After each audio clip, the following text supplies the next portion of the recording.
Bonjour à tous et bienvenue pour cette nouvelle vidéo sur ma chaîne YouTube. Donc bonjour à toi si tu regardes cette vidéo. Donc aujourd'hui on se retrouve pour le premier débrief du match de l'équipe de France, France-Australie. Donc victoire de l'équipe de France face à l'Australie 2-1 avec des buts signés Griezmann sur penalty et un but de Paul Pogba contre un but de Jedinak, je crois, sur penalty. Donc ce match était plutôt une affaire de penalty, on peut dire ça comme ça, parce qu'il y a eu 2 penalty dans les 3 buts au total. Et du coup c'était plutôt, ça s'est joué plutôt sur coup de pied arrêté. Ensuite, donc pour en venir sur pour en venir sur les deux équipes. Donc j'ai plus parler de l'équipe de France que l'équipe d'Australie. Franchement, il n'y avait rien à dire pour l'équipe d'Australie parce qu'ils jouaient extrêmement bien. Ils avaient un bon jeu, justement. C'est pour ça qu'on a eu beaucoup de mal à se créer beaucoup d'occasions. Ils avaient une défense très solide, très compacte. Il y avait aussi, ils avaient 2 bonnes actions en attaque. Après, il y a eu tout simplement, il y a eu aussi de bonnes actions côté française. Après, bon, il y a eu des joueurs où ils ont été nickel pour ce premier match de l'équipe de France, ou alors ou d'autres joueurs qui ont été maladroits ou encore décevants. Nous, donc la composition d'équipe, pour ceux qui ne le savaient pas. Alors, Didier Deschamps, il a choisi la même composition d'équipe que lors du match de préparation contre l'Italie. On avait gagné 3-1. Il avait mis la composition d'équipe, c'était Lloris, capitaine et dans les buts de l'équipe de France. Benjamin Pavard sur le latéral droit, Lucas Hernandez sur le côté gauche, latéral gauche. La charnière centrale française, c'était Varane, Umtiti. Et c'était Varane aux côtés de Samuel Umtiti. Ensuite, le milieu, c'était un trio de milieu avec 2 relayeurs et un joueur milieu défensif. Le milieu défensif qui jouait au poste de sentinelle, en gros. Enfin, le milieu, c'était N'Golo Kanté qui jouait au poste de sentinelle. Paul Pogba jouait milieu relayeur, tout comme Corentin Tolisso. Après, le trio d'attaque, c'était la même. Donc, contre l'Italie, je disais, c'était Dembélé qui jouait, c'était Griezmann, Dembélé, Mbappé. Mbappé qui jouait sur le côté gauche. Ensuite, il y a eu aussi Dembélé qui jouait sur le côté droit. Et après, il y a eu aussi Antoine Griezmann qui jouait en pointe pour animer l'attaque française dans ce match. Donc, mon point de vue, dans cette attaque de l'équipe de France, donc elle est efficace. Mais, la preuve contre l'Italie, elle a fait très mal aux Italiens. Mais je trouve contre l'Australie, elle s'est pas trop illustrée. Elle avait beaucoup de mal à marquer, à faire beaucoup de mal à s'illustrer.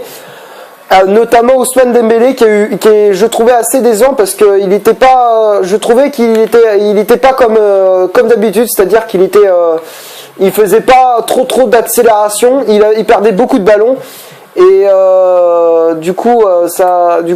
c'est pour ça qu'on a eu vachement de mal. Après Griezmann, bon, il a eu de bons ballons mais après il n'a pas pu les exploiter correctement, même s'il a marqué sur penalty.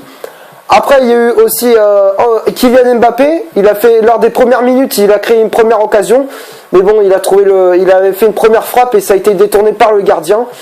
Donc, mais quand même, il était tombé sur un très bon gardien. On était tombé sur un très bon gardien australien. Mais quand même, Kylian Mbappé s'est illustré dès les premières minutes. Mais après, on l'a retrouvé quelques temps après. Mais bon, après. Il était pas en feu comme d'habitude, quoi. Après, en milieu, je trouvais que le milieu, il avait vachement de difficultés, à part N'Golo Kanté, où il était impeccable, les récupérations de balles, nickel, rien à dire. Il était infatigable lors de ce match contre l'Australie. Après, pour être honnête, après le milieu, le duo de milieu relayeur Tolisso Pogba, il était un peu décevant parce que déjà Pogba, il est pas comment dire, toujours constant ce mec-là. Il est toujours irrégulier, c'est-à-dire qu'un coup il fait un super match, un coup il fait un match fantomatique, quoi. Et donc là, du coup, même s'il a fait pour moi, je trouvais qu'il était un peu décevant, même s'il a marqué le but de la victoire face à l'Australie. mais quand même il a été un peu décevant parce que j'ai trouvé qu'il touchait pas beaucoup de ballons, il perdait énormément de balles. Après bon, il subissait il subissait les fautes, donc du coup ça a gagné, il gagnait des coups francs à jouer, des coups de pied arrêtés. Après bon, aussi Corentin Tolisso, on va parler de Tolisso, donc je trouve qu'il était aussi décevant parce que bon, d'habitude je trouve qu'il récupère bien les balles, il fait des bonnes accélérations, mais bon après là contre le match contre l'Australie, je le trouvais un peu décevant, donc je le trouvais un peu décevant parce qu'il perdait aussi pas mal de ballons comme Paul Pogba. Il avait du mal à passer le rideau dans le camp le rideau australien, c'était très compliqué à les dépasser. On a fait comme il y a 2 ans, comme contre la Roumanie à l'Euro 2016. On a gagné dans les dernières minutes du match. Sauf que contre la Roumanie, c'était Dimitri Payet qui nous avait donné la victoire. Dans les dernières minutes, à la 89e. Là, c'était à la 81e qu'on a dû marquer, qu'il fallait attendre le but de la victoire. Mais après aussi, dans la fin de match, on a eu énormément chaud avec les frappes australiennes. Lloris était présent. Aussi les défenseurs aussi, il y avait certains, ils étaient ils étaient concentrés, ils étaient dans le match, d'autres un peu moins, comme par exemple Pavard et Hernandez, impeccable, rien à dire. Hernandez rapide, efficace et il donne très bien les ballons. Et Pavard, les interventions, les accélérations sur les côtés, rien à dire. C'est comme Hernandez, c'est pareil, bonnes interventions et tout, pas de faute et tacle toujours propre. Impeccable, les interventions, il n'y a rien à dire. Bref, donc les joueurs qui étaient bons, c'était Pavard et Hernandez. Après, Samuel Umtiti, je le trouvais un peu décevant parce que il a quand même concédé un penalty parce qu'il avait fait une main où il aurait dû il aurait dû sauter, mais bon, il n'aurait pas dû mettre sa main en avant. Il aurait dû sauter et il aurait dû mettre la tête en premier et ensuite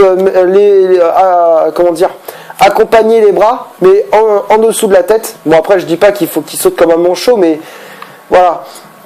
Il faut qu'il évite aussi parce que ça peut arriver s'il fait ça lors des matchs de phase éliminatoire de la Coupe du Monde. C'est sûr que là, c'est un peu compliqué, quoi. Donc après aussi, il y a eu d'autres. Ensuite, après pour dire le match de Lloris, il y a rien à dire honnêtement. Il a fait un super match, Hugo Lloris. Donc il a été dès les premières minutes du match, il a été décisif, notamment avec une déviation justement de Corentin Tolisso dans ses propres cages. Donc voilà. Il a fait quelques bonnes parades. Bon, à part sur le penalty, bon, il pouvait rien faire forcément. T'as une chance sur 2 d'arrêter le penalty. Mais bon, après, globalement, il était bon. Mais moi, je trouve, pour moi, mon point de vue dans cette équipe de France, dans ce premier match, un peu, pouvait mieux faire. En gros, ils avaient fait un match assez moyen. Ils avaient fait un match moyen. Et ils pouvaient faire mieux, ils pouvaient élever leur jeu par exemple. Par exemple Griezmann, il pouvait faire de bonnes actions, il pouvait améliorer son jeu, tout comme Ousmane Dembélé ou encore Paul Pogba ou Tolisso. Et bref, cette équipe de France était un peu un peu timide dans ce premier match, mais bon, on peut comprendre l'enjeu qu'il y a dans cette Coupe du Monde. Voilà, donc espérons que lors du prochain match contre le Pérou, ça va pas être la même histoire. Donc voilà. Voilà, c'est tout ce que j'avais à dire. Donc donc c'est déjà la fin de ce débrief. J'espère qu'il vous aura plu. Si c'est le cas, vous laissez un gros like.